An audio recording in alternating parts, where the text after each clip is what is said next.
Yes, we're talking about covers. You know, your covers to your... Not everybody wants to do a cover.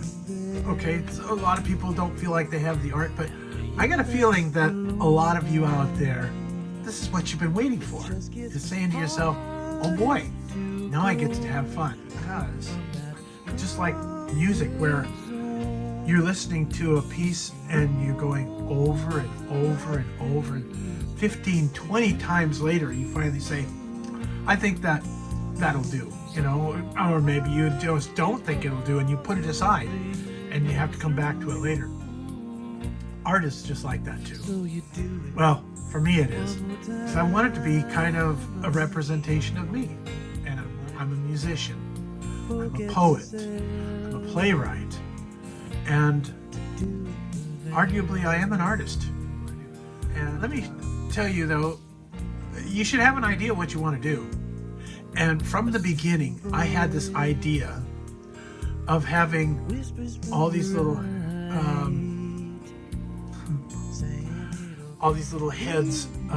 headshots of these artists that I had written songs for and in behalf of. In my head, I had an idea, and so this is what I came up with, the first one. Now, you might have noticed here that there's 14, not 13. So you can see that we've got Merle Haggard over there, right below Dolly Parton. Sorry. Here's the same thing, only I gave it kind of a shade of sepia is what it's called. But the problem is I've been really worried about the fact that I'm using somebody else's personification. I don't want to be selling my records from the work that they did in the past. What I'll do is I will kind of obscure it. So I put like a brown filter on it, like you see here. Or take that and put a gray filter on it, like this one here. Here's one that I put some lettering with it to just kind of get a flavoring for it. And you can see it says 14 Cowboys. Now here's the next 14 Cowboys, and what do you notice here? In the place where we had Merle Haggard, we now have Huey Lewis. I wrote a Dynamite song called Back to the Grind, and in fact, you know, he was in my mind during Back to the Grind all the time. So I thought I'd do something like Dylan did in this album here, which is called John Wesley Harding. If you look real closely in the bushes, you can see that whoever did the album art put the Beatles inside there. Well, that was kind of cool. That was really kind of cool. In doing that, I decided that I would do this. I put this tree in front of all those phrases. And then you'd have to look real hard behind there to see if that's who it was. And here's another one of those. And here's another one with lettering. I kind of liked it. I did a lot of different motifs of this, different colors with gray in the background, green in the background, blue in the background, black in the background. Then I went to this here. Now you can see in this one here, we've got different people in different areas. For instance, we've reversed Neil Young and put him over to the right, and we've got okay, so you can see what we did here, and this is again with the black background, which was in keeping with what I had thought about.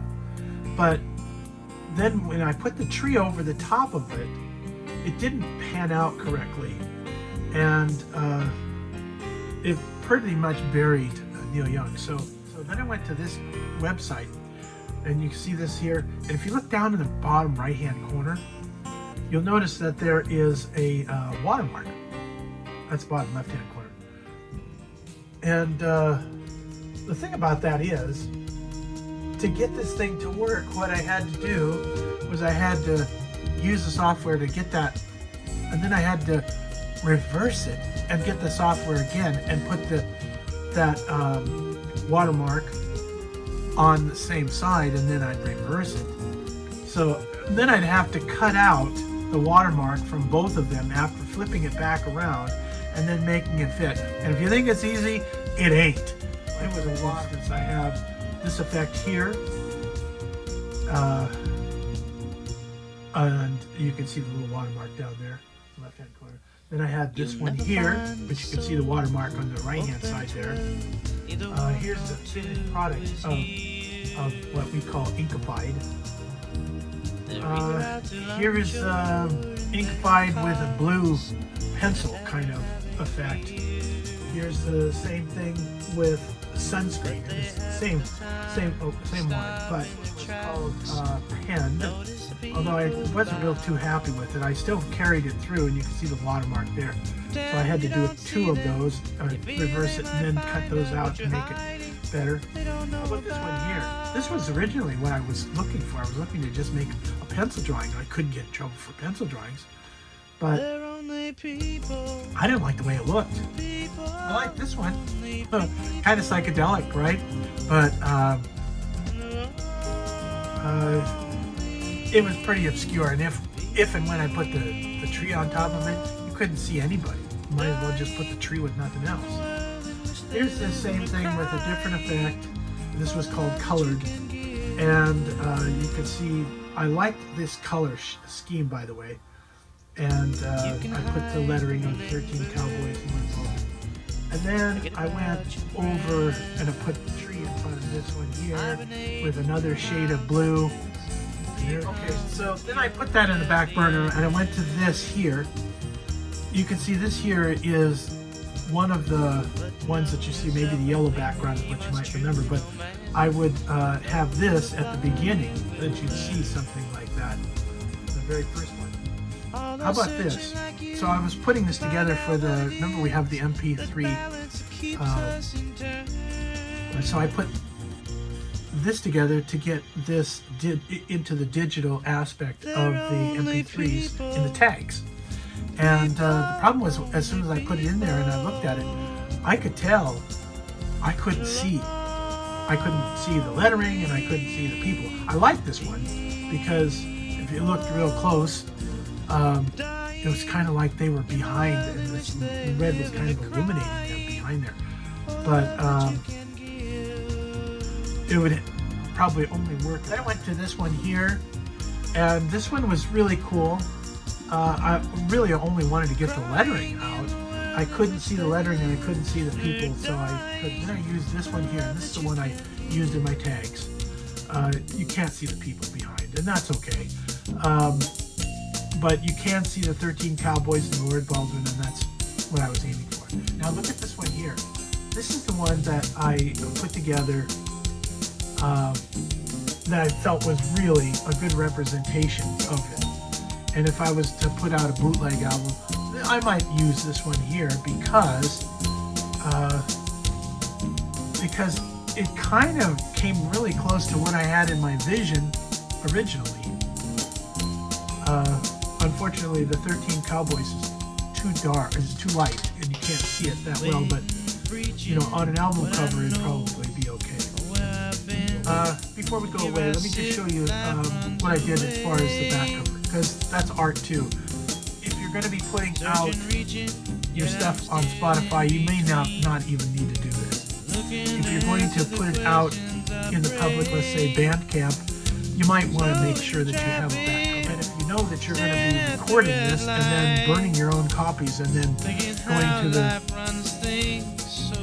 printers to get your artwork so that you can put it on your cardboard covers, you're going to need to do that.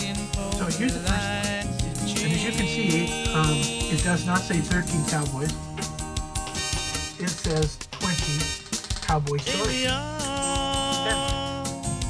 Waiting for the light to change. That's kind of fun. I think there's about 15 loyal followers out there, and thank you 15 loyal followers out there for following. Okay, you'll notice that this is a little different than what you've just been watching. I had to interrupt that mainly because I've made an executive decision. And that executive decision is that I'm not going to use those covers that I just showed you. But I just didn't feel right about using personages. Maybe that's not the right term. I didn't feel comfortable using their face to promote my album. It wouldn't be fair to them for people to be buying my album because they see their picture on it. In that executive decision, I've decided to use my grandkids. I know that there's been a big wait. We originally were going to be having this out by the end of September, and now we're in November. And frankly, my new target date is hopefully like December 12th. If I don't have everything here by that point, then I don't know if I'm going to be able to publish this album by the end of this year. Which I've spent almost a whole year working on this one project. And you'd say to yourself when you listen to it, there's only 20 songs. What have you been doing, Mr. Baldwin? It takes a while to re-engineer something. And to take that sound and get the best out of that. Plus, you guys already know I'm a family man. I'm just a family man. I'm out there, you know, Diane says we're going down to Centralia, or if we're going up to Seattle, or she says we're going out to Ocean Shores, or we're going east of the mountains, or going down to Portland. I've got family down in Portland too. I just want to let you know that we're now waiting for the Mystery Twins to come up with these covers. And I understand they're in junior high school, and junior high school is merciless as far as homework is concerned. That's not okay, so we're waiting, and we're hopeful that the Mystery Twins are going to come up with something fabulous. I'm sure they're going to. I'm sure it's going to be really good. So, Mystery Twins, I have faith in you. Maybe what we'll do is we'll get this all ironed out by, through Thanksgiving or something. I don't know. I'm hoping. But I've got everything else in line, so when I get that, then I can start moving forward and getting this published. We'll go from there. That's the bottom line. We'll just go from there. Thank you. Thank you, followers. Whoever you 15 people are, thank you very much for listening. And thank you other people that are not necessarily followers, but you're there.